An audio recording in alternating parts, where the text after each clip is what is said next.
Hi, it's me again with Corel Draw Tips and Tricks. This is another video about macromonster.com and their macro.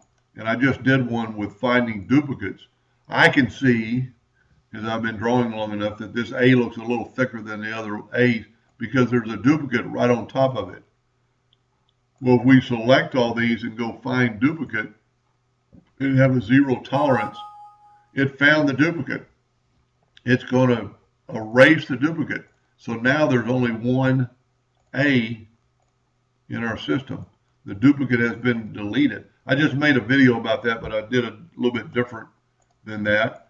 And then last night I was trying to help somebody do this.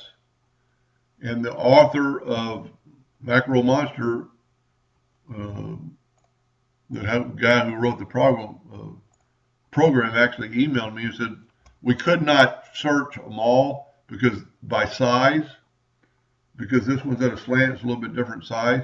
So he suggested go to search, go to the advanced tab and do a node count. So we've got this one right here. We're going to do advanced search, and it found all the nodes or all the segments are the same amount of nodes. It even found this one that was at a slant that's a different size. So I just kind of did a little drawing right here, just kind of demonstrate maybe a little bit better. Some of these squares have all been turned to, they've all been turned to curves. This one has 4 nodes. This one has 4 nodes, but this one has 5 nodes. So we're going to select the one with 5 nodes. We want to get rid of all the ones with 5 nodes. And it's just to prove to you that it does work.